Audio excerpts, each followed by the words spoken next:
हम विद्यार्थियों से अध्याय 5 समकालीन दक्षिण एशिया नागरिक शास्त्र कक्षा 12 के लिए अत्यंत उपयोगी। हम इसके परिचय की बात कर लेते हैं। परिचय से पहले आपको इस चित्र को भी दिखा देते हैं। देखें आप,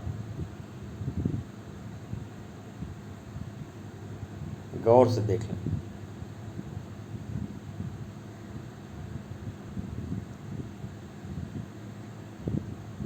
समकालीन दक्षिण एशिया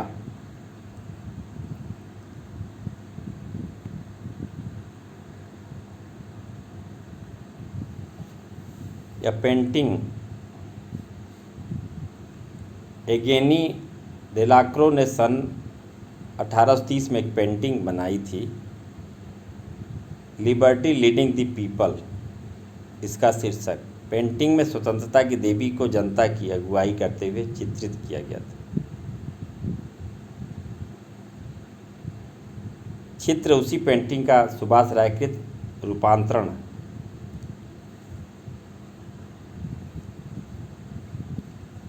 देखें आप चित्र फिर से।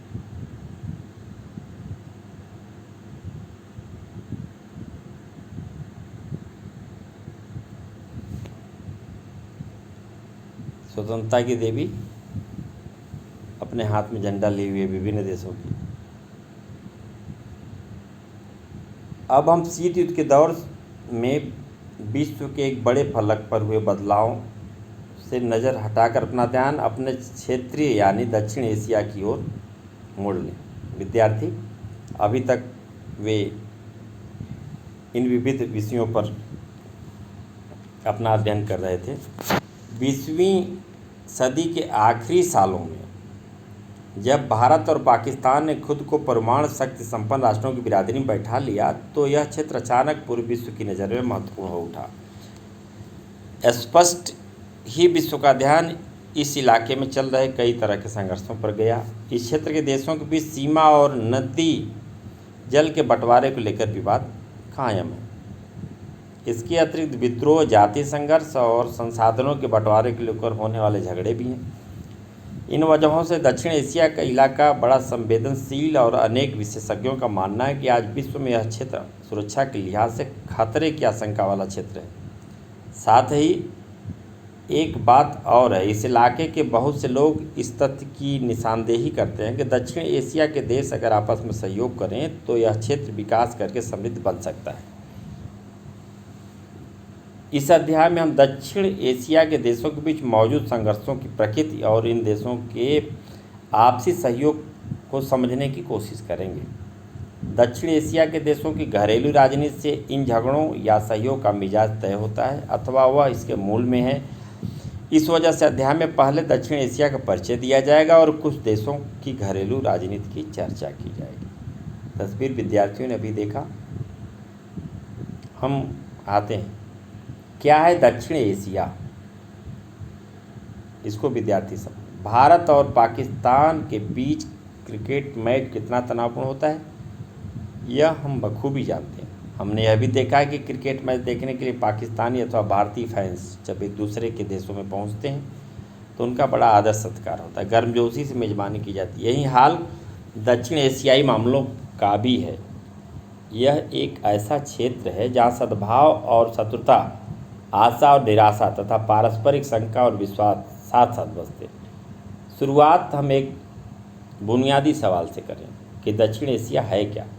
अमूमन बांग्लादेश, भूटान, भारत, मालदीव, नेपाल, पाकिस्तान और श्रीलंका को इंगित करने के लिए दक्षिण एशिया पद का व्यवहार किया जाता है।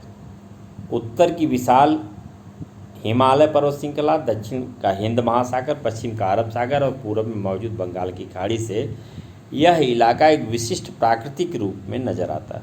यह भौगोलिक विशिष्टता ही इस उपमहाद्वीपीय क्षेत्र के भाषाई, सामाजिक तथा सांस्कृतिक अनूठेपन के लिए जिम्मेदार है। इस क्षेत्र की चर्चा में जब तक अफगानिस्तान और म्यांमार को भी शामिल किया जाता है। चीन इस क्षेत्र का एक प्रमुख देश है, लेकिन चीन को दक्षिण एशिया का अंग नहीं माना जाता। इस अध्याय में हम दक्षिण एशिया पद का इस्तेमाल उपर्युक्त 7 देशों के लिए करेंगे। इस तरह परिभाषित दक्षिण एशिया हर अर्थ में विविधताओं से भरा पूरा इलाका है, फिर भी भू राजनीतिक धरातल पर यह एक क्षेत्र है। उन 7 देशों का नाम फिर से हम आपके सामने रखते हैं: बांग्लादेश, भूटान, भारत, मालदीव, नेपाल, पाकिस्तान और श्रीलंका।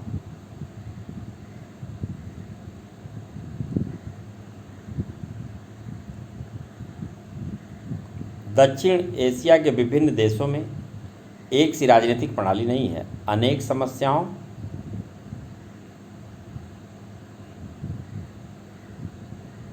और सीमाओं के बावजूद भारत और श्रीलंका में ब्रिटेन से आज़ाद होने के बाद लोकतांत्रिक व्यवस्था सफलतापूर्वक कायम है। भारत में लोकतंत्र के विकास के बारे में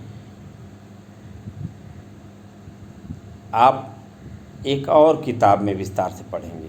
इस किताब में आज़ादी के बाद के दिनों की भारतीय राजनीति की चर्चा की गई। भारत के लोकतंत्र की बहुत सारी सीमाओं की तरफ इंगित किया जा सकता है, लेकिन हमें याद रखना चाहिए कि एक राष्ट्र के रूप में भारत हमेशा लोकतांत्रिक रहा है। यही बात श्रीलंका पर लागू होती है। पाकिस्तान और बांग्लादेश में लोकतांत्रिक और सैनिक दोनों तरह के नेताओं का शासन रहा। शीत युद्ध के बाद के सालों में बांग्लादेश में लोकतंत्र कायम रहा।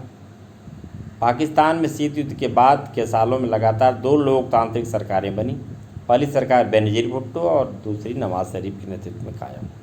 लेकिन इसके बाद 1999 में पाकिस्तान में सैनिक तख्तापलट हुआ। 2008 से फिर से यहाँ लोकतांत्रिक शासन है। 2006 तक नेपाल में संवैधानिक राजतंत्र था और इस बात का खतरा बराबर बना हुआ था कि राजा अपने हाथ में कार्यपालिका की सारी शक्तियाँ ले लेगा।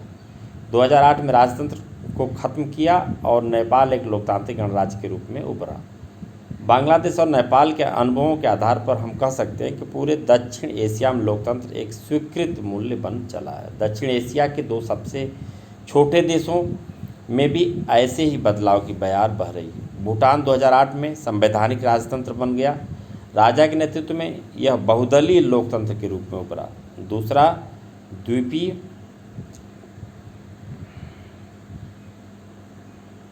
देश मालदीव 1968 तक सल्तनत हुआ करता था। 1968 में यह गणतंत्र बना और यहाँ की अध्यक्षात्मक प्रणाली अपनाई गई। 2005 के जून में मालदीव की संसद ने बहुदलीय प्रणाली को अपनाने के पक्ष में एकमत से मतदान किया। मालदीवियन डेमोक्रेटिक पार्टी (एमडीपी) का देश के राजनीतिक मामलों में दबदबा है।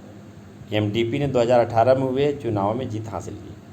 दक्षिण एशिया में लोकतंत्र का रिकॉर्ड मिला जुला रहा है।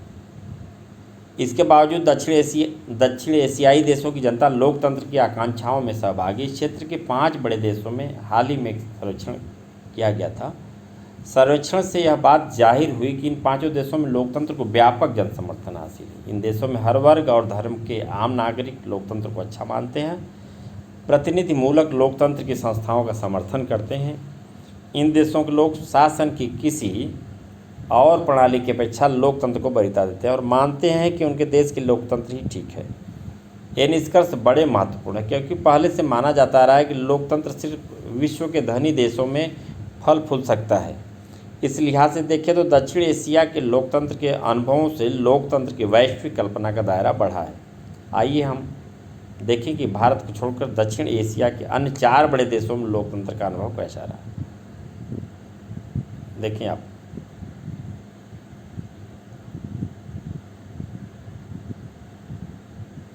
और इसको देखने से पहले लोकतंत्र को तानाशाही के ऊपर वरीयता। देखिए, इनमें से किसी एक कथन से सहमत। दक्षिण एशिया, यह चित्र है, इसमें देखें आप, बांग्लादेश, भारत, नेपाल, पाकिस्तान, श्रीलंका।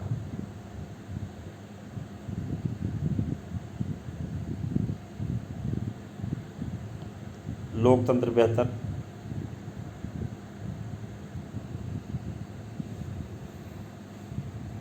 कभी कभी तानाशाही बेहतर, कोई फर्क नहीं पड़ता।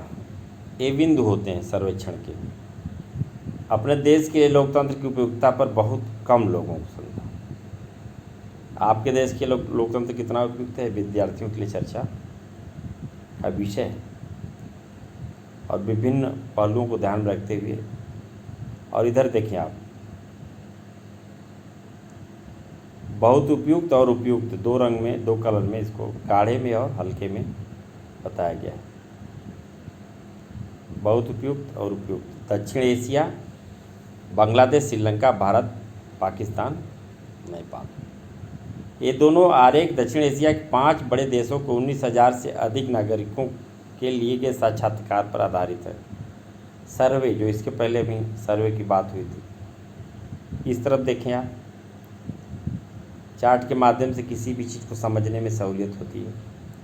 विद्यार्थी इसको देखेंगे।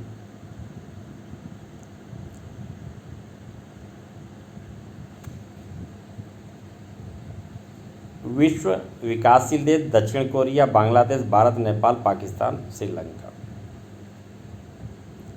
जन्म के समय, आय प्रत्याशा, ये पूरा विवरण है। वयस्क साक्षरता,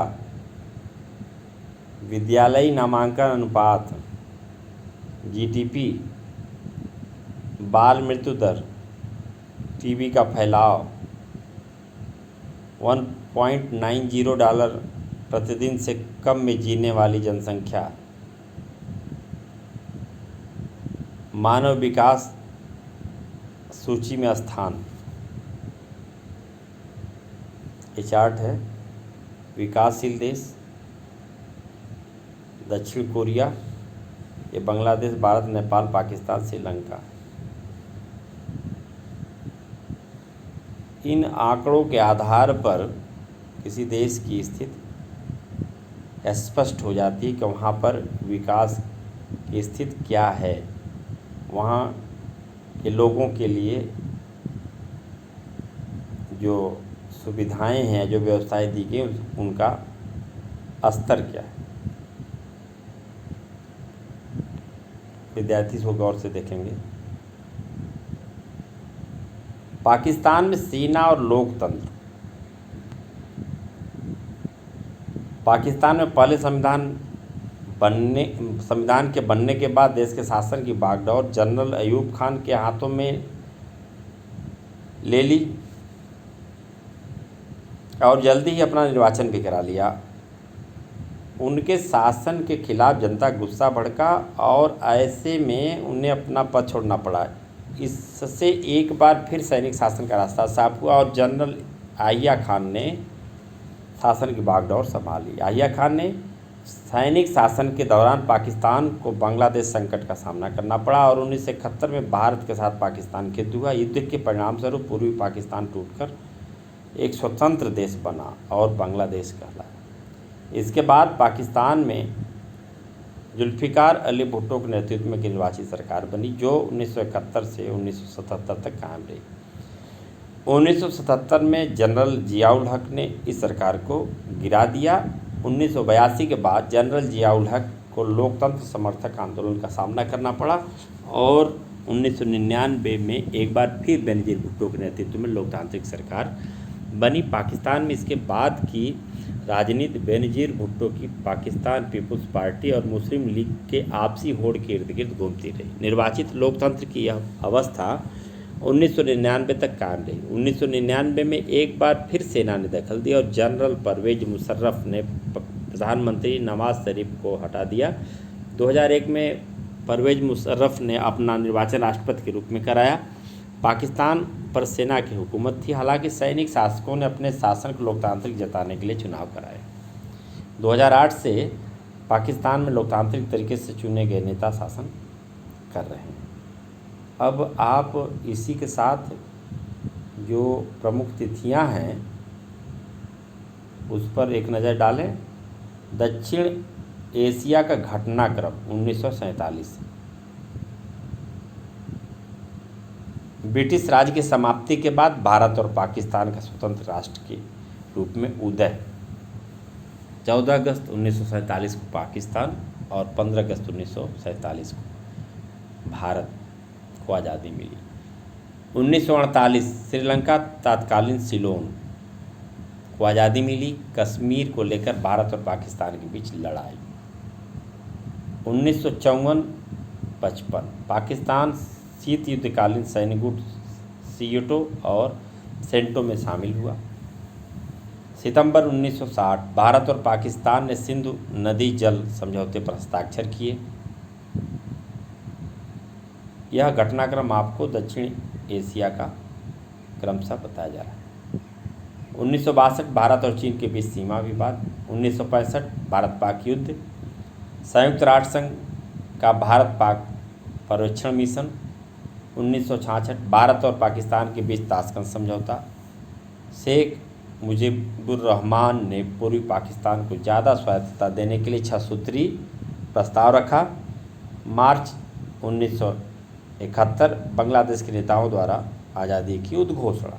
अगस्त 1971 भारत और सोवियत संघ ने 20 सालों के लिए मैत्री संधि पर दस्तखत किए। दिसंबर 1971 भारत पाक युद्ध, बांग्लादेश की मुक्ति। जुलाई 1972 भारत और पाकिस्तान के बीच शिमला समझौता। मई 1974 भारत ने परमाणु परीक्षण किए। 1976 पाकिस्तान और बांग्लादेश के बीच कूटनैतिक संबंध बहाल हुए। दिसंबर 1985 दक्षेस के पहले सम्मेलन ढाका में दक्षिण एशिया के देशों ने दक्षेस के घोषणा पत्र पर हस्ताक्षर किए। 1987 भारत श्रीलंका समझौता। भारतीय शांति सेना का श्रीलंका में अभियान 1987 से 1990। 1988 मालदीव में भाड़े के सैनिकों द्वारा किए गए षड्यंत्र को नाकाम करने के लिए भारत ने वहां सेना भेजी। भारत और पाकिस्तान के बीच एक दूसरे के परमाणु ठिकानों और सुविधाओं पर हमला न करने के समझौते पर हस्ताक्षर हुए। 1988 से 91 पाकिस्तान, बांग्लादेश और नेपाल में लोकतंत्र की बहाली। 1993 दक्षेस के 7वें सम्मेलन ढाका में आपसी व्यवहार में दक्षेस के देशों को वरीयता देने की संधि पर हस्ताक्षर। दिसंबर 1996 गंगा नदी के पानी में हिस्सेदारी के मसले पर भारत और बांग्लादेश के बीच फरक्का संधि पर हस्ताक्षर हुए। मई 1998 भारत और पाकिस्तान ने परमाणु परीक्षण किए। दिसंबर 1998 भारत और श्रीलंका ने मुक्त व्यापार संधि पर हस्ताक्षर किए। फरवरी 1999 भारत के प्रधानमंत्री अटल बिहारी वाजपेयी बस यात्रा पर कर लाहौर गए तथा शांति के घोषणा पत्र पर हस्ताक्षर किए। जून जुलाई 1999 भारत और पाकिस्तान के बीच करगिल युद्ध। जुलाई 2001 वाजपेयी मुशर्रफ के बीच आगरा बैठक असफल। फरवरी 2004 12वें दक्षिण सम्मेलन में मुक्त व्यापार संधि पर हस्ताक्षर हुए। 2007 अफगानिस्तान दक्षेस का सदस्य बना। नवंबर 2014 18वां दक्षेस सम्मेलन काठमांडू, नेपाल। दक्षेस शब्द का प्रयोग दक्षिण एशियाई क्षेत्रीय सहयोग संगठन, अंग्रेजी में इसको संक्षिप्त में सार्क कहते हैं। अभी आपने पाकिस्तान और पाकिस्तान में बार बार सैनिक दखल, इन सब चीज़ों को आपने समझा। पाकिस्तान में लोकतंत्र के अस्थायी न बन पाने के कई कारण हैं। यहाँ सेना, धर्मगुरु और भूस्वामी अभिजनों का सामाजिक दबदबा है।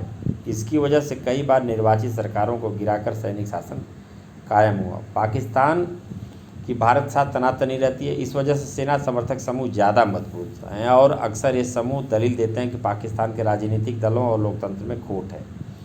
राजनीतिक दलों के स्वार्थ साधन तथा लोकतंत्र की दमा चौकड़ी से पाकिस्तान की सुरक्षा खतरे में पड़ेगी। इस तरह ये ताकतें सैनिक शासन को जायज़ ठहराती हैं। लोकतंत्र तो खैर पाकिस्तान में पूरी तरह से सफल नहीं हो सका है, लेकिन इस देश में लोकतंत्र का जज्बा बहुत मजबूती के साथ कायम रहा है।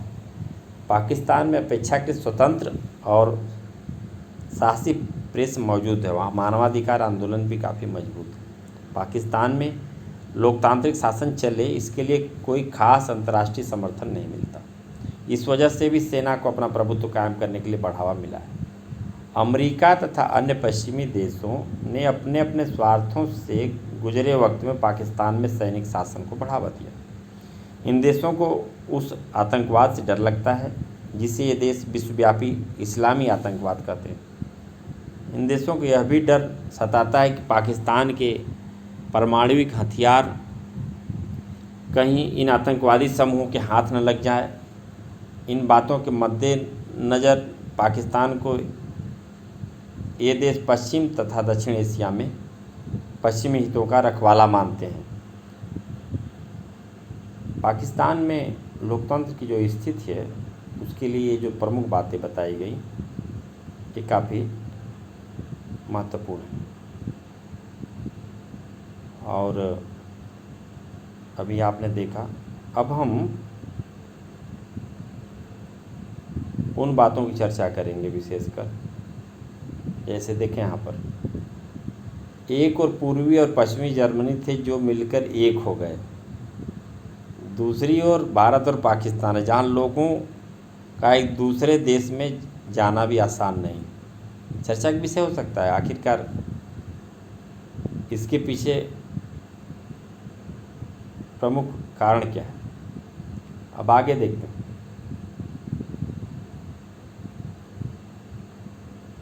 बांग्लादेश में लोकतंत्र, अभी इस तस्वीर को देख लें।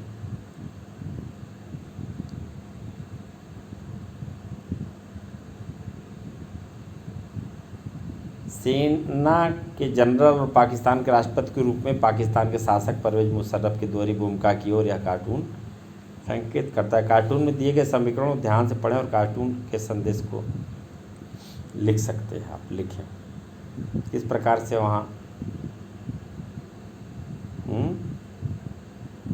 देखें आप मुशर्रफ की तस्वीर है। कार्टून बांग्लादेश में लोकतंत्र 1947 से 1971 तक बांग्लादेश पाकिस्तान का अंग था।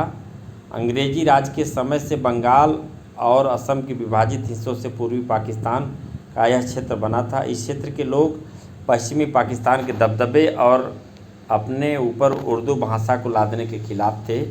पाकिस्तान के निर्माण के तुरंत बाद ही यहाँ के लोगों ने बंगाली संस्कृति और भाषा के साथ किए जा रहे दुर्व्यवहार के खिलाफ विरोध जताना शुरू कर दिया। इस क्षेत्र की जनता ने प्रशासन में अपने न्यायोचित प्रतिनिधित्व तथा राजनीतिक सत्ता में समुचित हिस्सेदारी की मांग भी उठाई। पश्चिमी पाकिस्तान के प्रभुत्व के खिलाफ जनसंघर्ष का नेतृत्व शेख मुजीबुर्रहमान ने किया। उन्होंने पूर्वी क्षेत्र के लिए स्वायत्तता की मांग की। शेख मुजीबुर्रहमान आप देखिए के नेतृत्व वाली अवामी लीग को 1970 के चुनाव में पूर्वी पाकिस्तान की सारी सीटों पर विजय मिली। पूर्वी पाकिस्तान अर्थात बांग्लादेश। अवामी लीग को संपूर्ण पाकिस्तान के लिए प्रस्तावित संविधान में बहुमत हासिल हो गया, लेकिन सरकार पर पश्चिमी पाकिस्तान के नेताओं का दबदबा था और सरकार ने इस सभा को आहूत करने से इनकार कर दिया। शेख मुजीब को गिरफ्तार कर लिया गया। जनरल आहिया खान के सैनिक शासन में पाकिस्तानी सेना ने बंगाली जनता के आंदोलन को कुचलने की कोशिश की। हजारों लोग पाकिस्तानी सेना के हाथों मारे गए। इस वजह से पूर्वी पाकिस्तान से बड़ी संख्या में लोग भारत पलायन कर गए। भारत के सामने इन शरणार्थियों को संभालने की समस्या स्वाभाविक तौर पर, क्योंकि बॉर्डर लगी हुई है, भारत की सरकार ने पूर्वी पाकिस्तान के लोगों को आज़ादी की मांग का समर्थन किया और उन्हें वित्तीय और सैन्य सहायता दी। इसका परिणामस्वरूप 1971 में भारत और पाकिस्तान के बीच युद्ध छिड़ गया। युद्ध की समाप्ति पूर्वी पाकिस्तान में पाकिस्तानी सेना के आत्मसमर्पण तथा एक स्वतंत्र राष्ट्र बांग्लादेश के निर्माण के साथ हुई। बांग्लादेश ने अपना संविधान बनाकर उसमें अपने को एक धर्मनिरपेक्ष, लोकतांत्रिक तथा समाजवादी देश घोषित किया। बहरहाल 1975 में शेख ने संविधान में संशोधन कराया और संसदीय प्रणाली की जगह अध्यक्षात्मक शासन प्रणाली को मान्यता मिली। शेख मुजीब ने अपनी पार्टी अवामी लीग, तस्वीर देखें आप,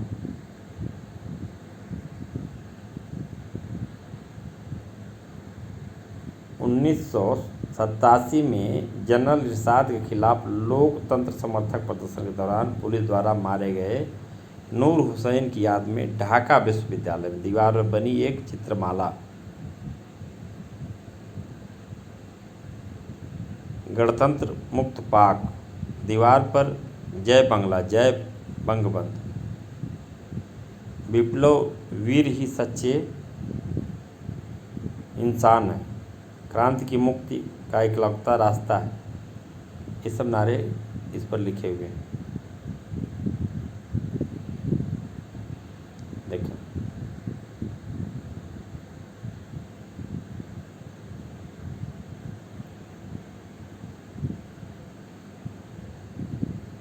शेख मुजीब ने अपनी पार्टी अवामी लीग को छोड़कर अन्य सभी पार्टियों को समाप्त कर दिया। इससे तनाव और संघर्ष की स्थिति पैदा हुई। 1975 के अगस्त में सेना ने उनके खिलाफ बगावत कर दी और इस नाटकीय तथा त्रासद घटनाक्रम में शेख मुजीब सेना के हाथों मारे गए। नए सैनिक शासक जियाउर रहमान ने अपनी बांग्लादेश नेशनल पार्टी बनाई और 1979 के चुनाव में विजयी रहे। जियाउर रहमान की हत्या हुई और लेफ्टिनेंट जनरल HM इरशाद के नेतृत्व में बांग्लादेश में एक और सैनिक शासन ने बागडोर संभाली। लेकिन बांग्लादेश की जनता जल्दी ही लोकतंत्र के समर्थन में उठ खड़ी हुई। आंदोलन में छात्र आगे आगे चल रहे थे।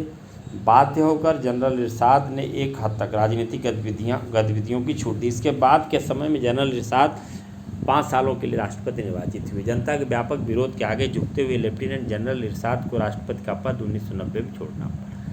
1991 में चुनाव हुए। इसके बाद से बांग्लादेश में बहुदलीय चुनावों पर आधारित प्रतिनिधिमूलक लोकतंत्र कायम है। नेपाल में राजतंत्र और लोकतंत्र। नेपाल अतीत में एक हिंदू राज्य था, फिर आधुनिक काल में कई सालों तक यहाँ संवैधानिक राजतंत्र रहा। संवैधानिक राजतंत्र के दौर में नेपाल की राजनीतिक पार्टियां और आम जनता ज़्यादा खुले और उत्तरदायी शासन की आवाज़ उठाते रहे, लेकिन राजा ने सेना की सहायता से शासन पर पूरा नियंत्रण कर लिया और नेपाल में लोकतंत्र की राह अवरुद्ध कर दी। एक मजबूत लोकतंत्र समर्थक आंदोलन की चपेट में आकर राजा ने 1990 में नए लोकतांत्रिक संविधान की मांग मान ली। नेपाल में लोकतंत्र सरकारों का कार्यकाल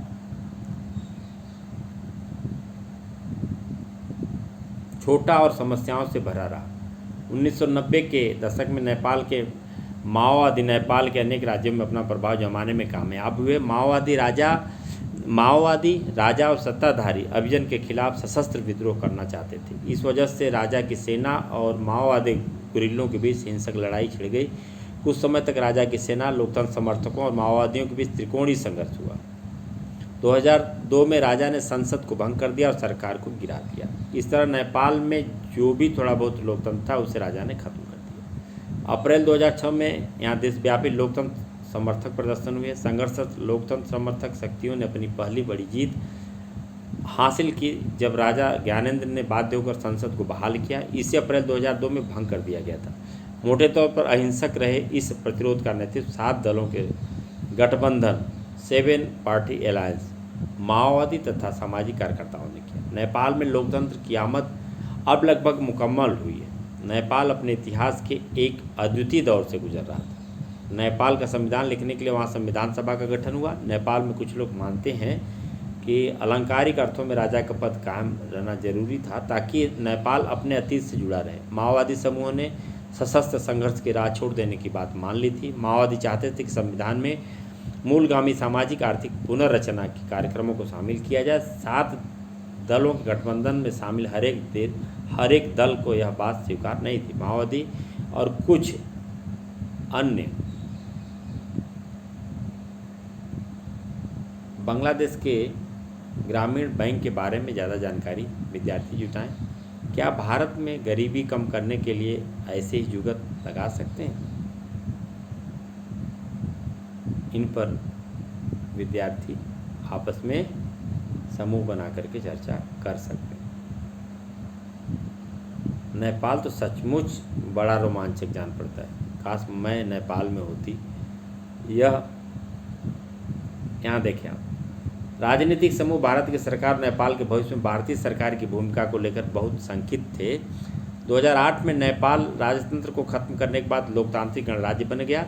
2015 में नेपाल ने नया संविधान अपना लिया। श्रीलंका में जातीय संघर्ष और लोकतंत्र हम देख चुके हैं कि आज़ादी 1948 के बाद से लेकर अब तक श्रीलंका में लोकतंत्र कायम है, लेकिन श्रीलंका को एक कठिन चुनौती का सामना करना पड़ा। यह चुनौती न तो सेना की थी और न ही राजतंत्र की। श्रीलंका को जातीय संघर्ष का सामना करना पड़ा, जिसकी मांग है कि श्रीलंका के एक क्षेत्र को अलग राष्ट्र बनाया जाए। आज़ादी के बाद श्रीलंका को उन दिनों सिलोन कहा जाता था। श्रीलंका की राजनीति पर बहुसंख्यक सिंहली समुदाय के हितों की नुमाइंदगी करने वालों का दबदबा रहा।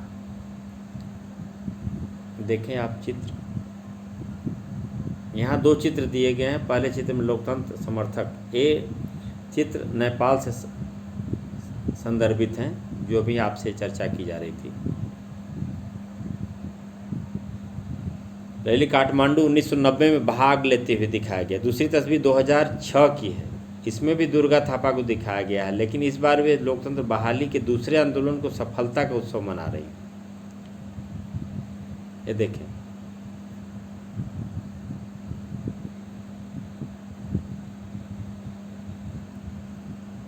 नेपाल की घटनाओं से जुड़ी ये तस्वीरें।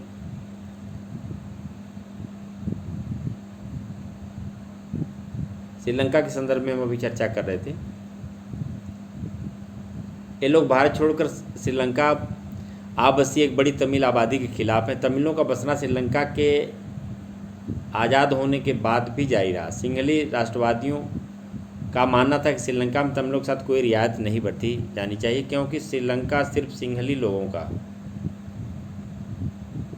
तमिलों के प्रति उपेक्षा भरे बर्ताव ने एक उग्र तमिल राष्ट्रवाद की आवाज़ बुलंद हुई। 1983 के बाद ने उग्र तमिल संगठन liberation tigers of Tamil Eelam LTTE श्रीलंकाई सेना के साथ सशस्त्र संघर्ष कर रहा। इसने तमिल ईलम यानी श्रीलंका के तमिलों के लिए एक अलग देश की मांग की है। श्रीलंका के उत्तर पूर्वी हिस्से पर लिट्टे का नियंत्रण रहा। श्रीलंका की समस्या भारतवंशी लोगों से जुड़ी है। भारत की तमिल जनता का भारतीय सरकार पर भारी दबाव है कि वह श्रीलंकाई तमिलों के हितों की रक्षा करे। भारतीय सरकार ने समय समय पर तमिलों के सवाल पर श्रीलंका की सरकार से बातचीत की कोशिश भी करती रही, लेकिन 1987 में भारतीय सरकार श्रीलंका के तमिल मसले में प्रत्यक्ष रूप से शामिल हुई। भारत की सरकार ने श्रीलंका से एक समझौता किया तथा श्रीलंका सरकार और तमिलों के बीच रिश्ते सामान्य करने के लिए भारतीय सेना को भेजा। आखिर में भारतीय सेना लिट्टे के साथ संघर्ष में फंस गई। भारतीय सेना की उपस्थिति को श्रीलंका की जनता ने भी कुछ खास पसंद नहीं किया। श्रीलंकाई जनता ने समझा कि भारत श्रीलंका के अंदरूनी मामलों में दखल अंदाजी कर रहा है। 1989 में भारत ने अपनी शांति सेना लक्ष्य हासिल किए बिना वापस बुला ली। श्रीलंका के इस संकट का हिंसक चरित्र था। अंतर्राष्ट्रीय मध्यस्थ के रूप में नॉर्वे और आइसलैंड जैसे स्कैंडिनेवियाई देश युद्धरत देशों पक्षों को फिर से आपस में बातचीत करने के लिए राजी कर रहे थे। अंततः सशस्त्र संघर्ष समाप्त हो गया, क्योंकि 2009 में लिट्टे को खत्म कर दिया गया। संघर्षों की चपेट में होने के बाद भी श्रीलंका ने अच्छी आर्थिक वृद्धि और विकास के उच्च स्तर को हासिल किया है। जनसंख्या की वृद्धि दर पर सफलतापूर्वक नियंत्रण करने वाले विकासशील देशों में श्रीलंका प्रथम है। दक्षिण एशिया के देशों में सबसे पहले श्रीलंका ने ही अपनी अर्थव्यवस्था का उदारीकरण किया। गृह से गुजरने के बावजूद कई सालों से इस देश के प्रति व्यक्ति सकल घरेलू उत्पाद दक्षिण एशिया में सबसे ज़्यादा है। ये महत्वपूर्ण बिंदुओं पर चर्चा हो रही है। अंदरूनी संघर्ष के झंझावातों को झेल कर भी श्रीलंका ने लोकतांत्रिक राज्य व्यवस्था कायम रखी है। भारत पाकिस्तान संघर्ष। आइए हम घरेलू राजनीति के दायरे में से बाहर निकले और क्षेत्र के अंतर्राष्ट्रीय, चूँकि दक्षिण एशियाई देशों के बारे में जब समझना है तो स्वाभाविक है। ये तस्वीर हम भारत पाक के संबंधों से पूर्व हम दिखाते हैं कि यह श्रीलंका से जुड़ा हुआ कार्टून। देखें आप किस प्रकार का एक दूसरे का विरोध। यह कार्टून शांति वार्ताओं में श्रीलंका के नेतृत्व के आगे मौजूद दुविधा को दिखाता है। एक और शेर के रूप में सिंहली कट्टरपंथी हैं और दूसरी ओर बाघ के रूप में तमिल उग्रवादी। संबंधों के ऐसे दायरों पर नज़र डालें जहां संघर्ष हुए। शीत युद्ध की समाप्ति का यह अर्थ नहीं है कि इस इलाके में भी संघर्ष और तनाव समाप्त हो गए। हम आंतरिक लोकतंत्र या जातीय संघर्ष के मसलों पर हुए टकरावों को देख चुके हैं, लेकिन कुछ महत्वपूर्ण संघर्ष अंतर्राष्ट्रीय प्रकृति के भी हैं। दक्षिण एशिया में भारत की स्थिति केंद्रीय है और इस वजह से इनमें से अधिकांश संघर्षों का रिश्ता भारत से है। इन संघर्ष में सबसे प्रमुख सर्वग्रासी संघर्ष भारत और पाकिस्तान के बीच का संघर्ष है। विभाजन के तुरंत बाद दोनों देश कश्मीर के मसले पर लड़ पड़े। पाकिस्तान की सरकार का दावा था कि कश्मीर पाकिस्तान का है और भारत और पाकिस्तान के बीच 1947-48 तथा 1965 के युद्ध से इस मसले का समाधान नहीं हुआ। 1948 के युद्ध के फलस्वरूप कश्मीर के दो हिस्से हो गए। एक हिस्सा पाकिस्तान अधिकृत कश्मीर कहलाया जबकि दूसरा हिस्सा भारत का जम्मू कश्मीर प्रांत बना। दोनों देश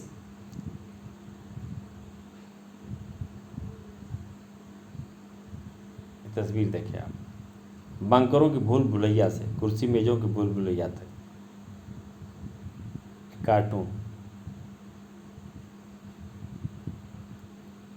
कार्टून में संकेतों के माध्यम से बहुत कुछ समझा दिया जाता है। भारत पाक वार्ताओं के चालू दौर पर एक नज़रिया, किस प्रकार से कोशिश होती है परंतु उसका नतीजा हम सबके सामने है।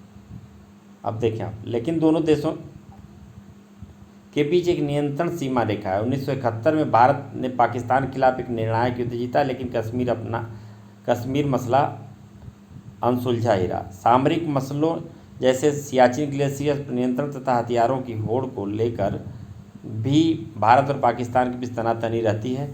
1990 के दशक में दोनों देशों ने परमाणु हथियार और ऐसे हथियारों को एक दूसरे पर दागने की क्षमता वाले मिसाइल हासिल कर लिए। इससे दोनों देशों के बीच हथियारों की होड़ ने एक नया चरित्र ग्रहण किया है। 1998 में भारत ने पोखरण में और इसके कुछ हिस्सों के अंदर ही पाकिस्तान ने चगाई पहाड़ी पर परमाणु परीक्षण किए। इसके बाद से ऐसा लगता है कि भारत और पाकिस्तान एक सैन्य संबंध में बच चुके हैं। इसके बीच सीधे और सर्वव्यापी युद्ध छिड़ने की आशंका कम हो गई है। और इसके साथ ही आप देखें, लेकिन दोनों देशों की सरकारें लगातार एक दूसरे को संदेह के नज़र से देखती हैं। भारत सरकार का आरोप है कि पाकिस्तान सरकार ने लुके छुपे ढंग से हिंसा की रणनीति जारी रखी है। आरोप है कि वह कश्मीरी उग्रवादियों को हथियार, प्रशिक्षण और धन देता है। भारत पर आतंकवादी हमले के लिए उन्हें सुरक्षा प्रदान करता है। भारत सरकार का यह भी मानना है कि पाकिस्तान ने 1985 से 1995 की अवधि में खालिस्तान समर्थक उग्रवादियों को हथियार तथा गोले बारूद दिए थे। पाकिस्तान की खुफिया agency inter services intelligence ISI पर बांग्लादेश और नेपाल के गुप्त ठिकानों से पूर्वोत्तर भारत में भारत विरोधी अभियानों में संलग्न होने का आरोप है। इसके जवाब में पाकिस्तान की सरकार भारतीय सरकार और उसकी खुफिया एजेंसियों पर सिंध और बलूचिस्तान में समस्या को भड़काने का आरोप लगाती है। भारत और पाकिस्तान के बीच नदी जल बंटवारे के सवाल पर भी तनातनी हुई है। 1960 तक दोनों देशों के बीच सिंधु नदी के इस्तेमाल को लेकर तीखे विवाद हुए। संयोग से 1960 में विश्व बैंक की मदद से भारत और पाकिस्तान ने सिंधु जल संधि पर दस्तखत किए और यह संधि भारत पाक के बीच कई सैन्य संघर्षों के बावजूद अब भी कायम है। हालांकि सिंधु जल संधि की व्याख्या और नदी जल के इस्तेमाल को लेकर अभी भी कुछ छोटे मोटे विवाद हैं। कच्छ के रण में सरक्रिक की सीमा रेखा को लेकर दोनों देशों के बीच मतभेद है। यह विवाद छोटा जान पड़ता है, लेकिन इसके साथ एक चिंता जुड़ी है। इस विवाद का समाधान जिस ढंग से किया जाएगा उसका असर सरक्रिक इलाके से सटे समुद्री संसाधनों के नियंत्रण पर भी पड़ेगा। भारत और पाकिस्तान के बीच इन सभी मसलों के बारे में वार्ताओं के दौर चल रहे। भारत और उसके पड़ोसी देश बांग्लादेश और भारत के बीच गंगा और ब्रह्मपुत्र नदी के जल में हिस्सेदारी सहित कई मुद्दों पर मतभेद है। भारतीय सरकारों के बांग्लादेश से नाखुश होने के कारणों में भारत में अवैध अप्रवास पर ढाका के खंडन, भारत विरोधी इस्लामिक कट्टरपंथी जमातों को समर्थन, भारतीय सेना को पूर्वोत्तर भारत में जाने के लिए अपने इलाके से रास्ता देने से बांग्लादेश के इनकार, ढाका के भारत को प्राकृतिक गैस निर्यात न करने के फैसले तथा म्यांमार को बांग्लादेशी इलाके से होकर भारत को प्राकृतिक गैस निर्यात न करने देने जैसे मसले शामिल हैं। बांग्लादेश की सरकार का मानना है कि भारतीय सरकार नदी जल में हिस्सेदारी के सवाल पर इलाके के दादा की तरह बर्ताव करती है। इसके अलावा भारतीय सरकार पर चटगांव पर्वतीय क्षेत्र विद्रोह को हवा देने, बांग्लादेश के प्राकृतिक गैस में सेंधमारी करने और व्यापार में बेईमानी बरतने के भी आरोप है। विभेदों के बावजूद भारत और बांग्लादेश कई मसलों पर सहयोग करते हैं।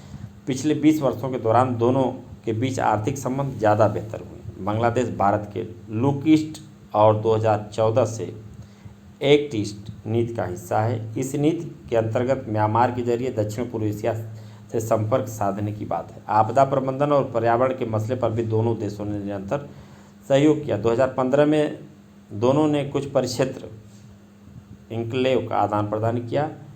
इस बात के भी प्रयास किए जा रहे हैं कि साझे खतरों को पहचान कर तथा एक दूसरे की ज़रूरतों के प्रति ज़्यादा संवेदनशीलता बरत कर सहयोग के दायरे को बढ़ाया जाए। भारत और नेपाल के बीच मधुर संबंध है और दोनों देशों के बीच एक संधि हुई है। इस संधि के तहत दोनों देशों के नागरिक एक दूसरे के देश में बिना पासपोर्ट, पारपत्र और वीजा के आ जा सकते हैं और काम कर सकते हैं। खास संबंधों के बावजूद दोनों देशों के बीच अतीत में व्यापार से संबंधित मनमुटाव पैदा हुए हैं। नेपाल की चीन के साथ दोस्ती को लेकर भारत सरकार ने अक्सर अपनी अप्रसन्नता जताई है। नेपाल सरकार भारत विरोधी तत्वों के खिलाफ कदम नहीं उठाती, इससे भी भारत नाखुश है। भारत की सुरक्षा एजेंसियां नेपाल में चल रहे माओवादी आंदोलन को अपनी सुरक्षा के लिए खतरा मानती, क्योंकि भारत में बिहार से लेकर आंध्र प्रदेश तक विभिन्न प्रांतों में नक्सलवादी समूहों का उभार हुआ है। नेपाल में बहुत से लोग यह सोचते हैं कि भारत की सरकार नेपाल के अंदरूनी मामलों में दखल दे रही है और उसके नदी जल तथा पन बिजली पर आग गड़ाए हुए चारों तरफ से जमीन से घिरे नेपाल को लगता है कि भारत उसको अपने भू क्षेत्र से होकर समुद्र तक पहुंचने से रोकता है। बहरहाल भारत नेपाल के संबंध एकदम मजबूत और शांतिपूर्ण है। विभेदों के बावजूद दोनों देश व्यापार, वैज्ञानिक सहयोग, साझे प्राकृतिक संसाधन, बिजली उत्पादन और जन प्रबंधन ग्रिड के मसले पर एक साथ हैं। नेपाल में लोकतंत्र की बहाली से दोनों देशों के बीच संबंधों के और मजबूत होने की उम्मीद है। श्रीलंका और भारत के सरकारों के संबंधों में तनाव इस द्वीप में जारी जातीय संघर्ष को लेकर है।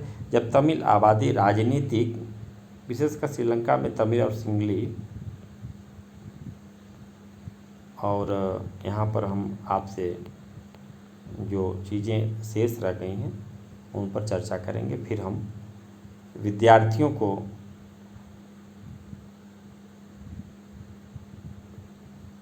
तमिल और सिंगली हमने बताया कि अभी वहाँ पर श्रीलंका में जो मतभेद है उसे मारा जा रहा हो तो ऐसे में भारतीय नेताओं और जनता का तटस्थ बने रहना असंभव लगता है। 1987 के सैन्य हस्तक्षेप के बाद से भारतीय सरकार श्रीलंका के अंदरूनी मामलों में असंलग्नता की नीति पर अमल कर रही है। भारत सरकार ने श्रीलंका के साथ एक मुक्त व्यापार समझौते पर दस्तखत किए हैं। इससे दोनों देशों के संबंध मजबूत हुए हैं।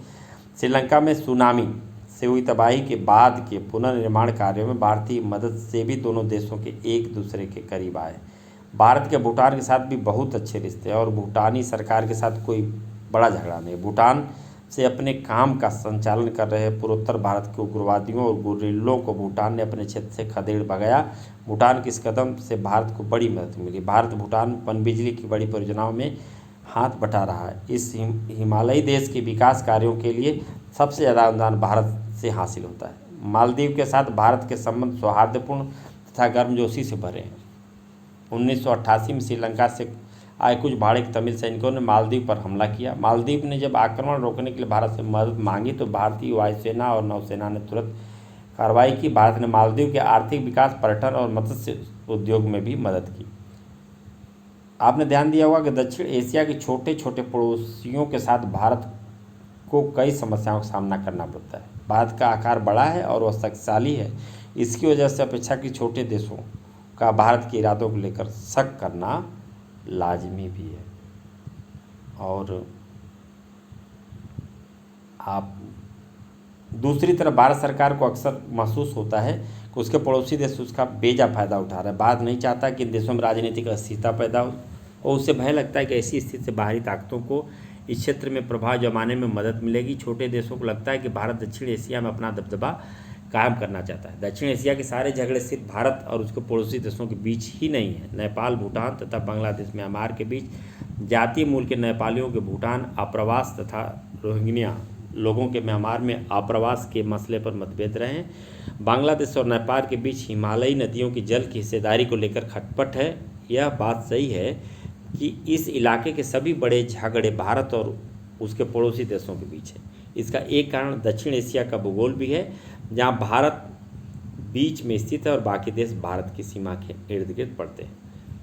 शांति और सहयोग, क्या दक्षिण एशिया के देश एक दूसरे का सहयोग कर रहे हैं या ये देश एक दूसरे के से सिर्फ लड़ते रहते हैं। अनेक संघर्षों के बावजूद दक्षिण एशिया के देश आपस में दोस्ताना रिश्ते तथा सहयोग के महत्व को पहचानते हैं।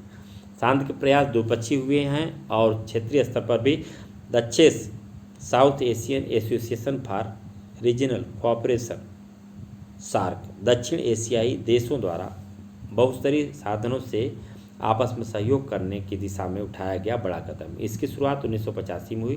दुर्भाग्य से विभेदों की मौजूदगी कारण दक्षिण को ज़्यादा सफलता नहीं मिली है। दक्षिण के सदस्य देशों ने सन 2002 में दक्षिण एशियाई मुक्त व्यापार क्षेत्र समझौता पर दस्तखत किए। इसमें पूरे दक्षिण एशिया के लिए मुक्त व्यापार क्षेत्र बनाने का वायदा है। यदि दक्षिण एशिया के सभी देश अपनी सीमा रेखा के आर पार मुक्त व्यापार पर सम्मत हो जाएं तो इस क्षेत्र में शांति और सहयोग के एक नए अध्याय की शुरुआत हो सकती है। दक्षिण एशिया मुक्त व्यापार क्षेत्र समझौते के पीछे ही भावना काम कर रही है कि इस समझौते पर 2004 में हस्ताक्षर हुए और यह समझौता 1 जनवरी 2006 से प्रभावी हो गया। इस समझौते का लक्ष्य है कि इन देशों के बीच आपसी व्यापार में लगने वाले सीमा शुल्क को कम कर दिया जाए। कुछ छोटे देश मानते हैं कि साप्टा की ओट लेकर भारत उसके व्यापार में सेध मारना चाहता है और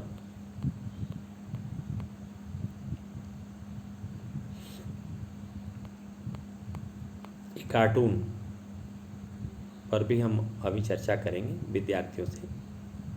व्यावसायिक उद्यम तथा व्यावसायिक मौजूदगी के जरिए उनके समाज और राजनीति पर असर डालना चाहता है। भारत सोचता है कि साप्टा से इस क्षेत्र के हर देश को फायदा होगा और क्षेत्र में मुक्त व्यापार बढ़ने से राजनीतिक मसलों पर सहयोग ज़्यादा बेहतर होगा। भारत में कुछ लोगों का मानना है कि साप्टा के लिए परेशान होने की जरूरत नहीं, क्योंकि भारत भूटान, नेपाल और श्रीलंका से पहले द्विपक्षीय व्यापार समझौता कर चुका है। हालांकि भारत और पाकिस्तान के संबंध काफ़ी खत्म न होने वाले झगड़ों और हिंसा की एक कहानी जान पड़ते हैं, फिर भी तनाव को कम करने और शांति बहाल करने के लिए इन देशों के बीच लगातार प्रयास हुए हैं। दोनों देश युद्ध की जोखिम कम करने के लिए विश्वास बहाली के उपाय करने पर सहमत हो गए हैं। सामाजिक कार्यकर्ता और महत्वपूर्ण हस्तियां दोनों देशों के लोगों के बीच दोस्ती का माहौल बनाने के लिए एकजुट हुई।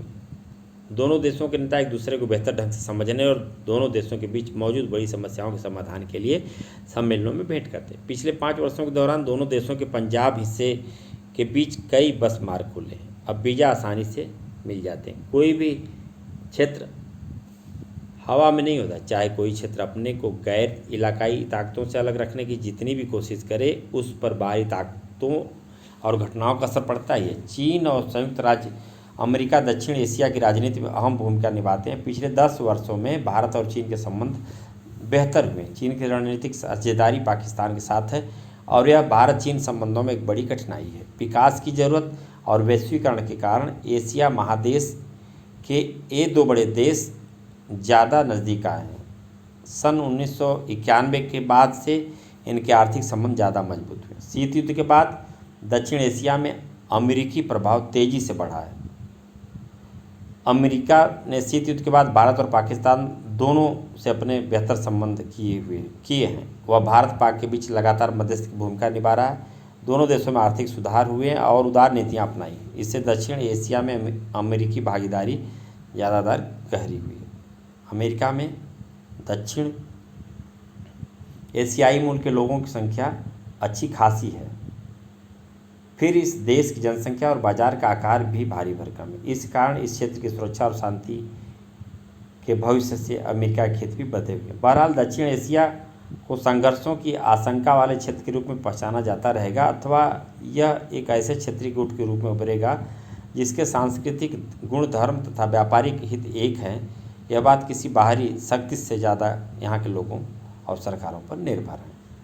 हम प्रश्न से पहले अभी जो कुछ लगता है, यह संगठन व्यापार के लिए ही बनता है। क्या व्यापार लोगों के आपसी मेलजोल से ज़्यादा महत्वपूर्ण है? एक दूसरे के पूरक हैं आपसी मेलजोल और व्यापार, या व्यापार का लोगों से मेलजोल? यह देखें, 2 कार्टून हैं भारत और पाकिस्तान के लिए। अब देखें,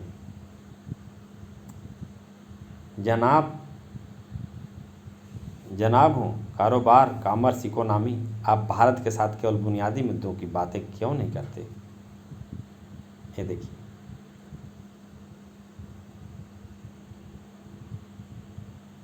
यहाँ देखिए,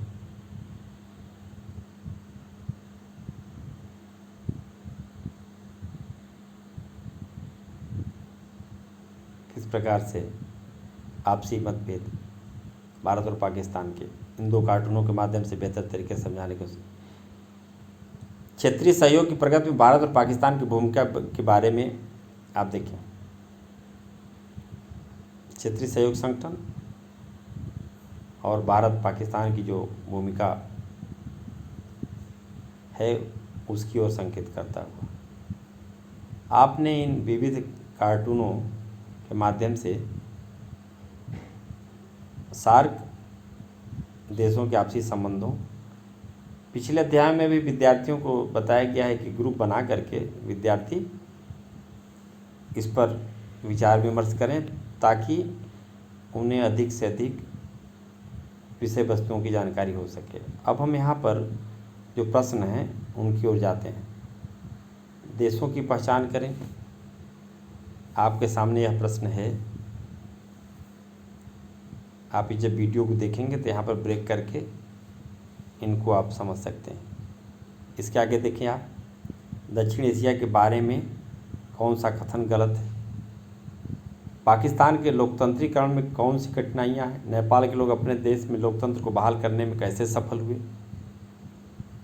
श्रीलंका के जातीय संघर्ष में किनकी भूमिका प्रमुख है? भारत और पाकिस्तान के बीच हाल में क्या समझौते हुए? दो मसलों के नाम बताइए जिन पर भारत बांग्लादेश के बीच आपसी सहयोग है, और इसी तरह के दो ऐसे मसलों का नाम बताइए जिस पर देशों के संबंधों के संदर्भ में जिन पर सहमति है उन पर भी और जिन पे असहमति है उन पर भी। दक्षिण एशिया में द्विपक्षीय संबंधों को बाहरी शक्तियां कैसे प्रभावित करती हैं? इन सभी प्रश्नों पर विद्यार्थी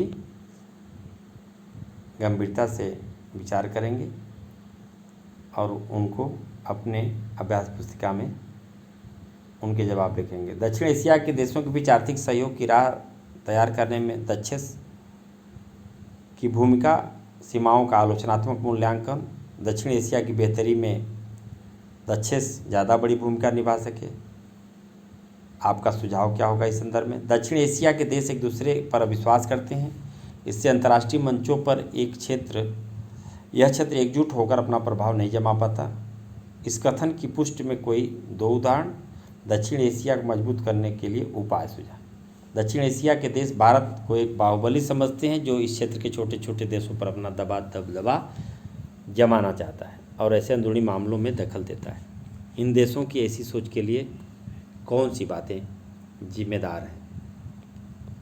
आप इसी के साथ यह अध्याय पूर्ण होता है और विद्यार्थी सभी प्रश्नों का जो भी प्रश्नावली है उसका उत्तर लिख करके उसका अभ्यास करेंगे। ये जो प्रमुख प्रश्न हैं इनकी ओर हम आपको फिर से इंगित करते हैं। यह अध्याय इसी के साथ पूर्ण होता है।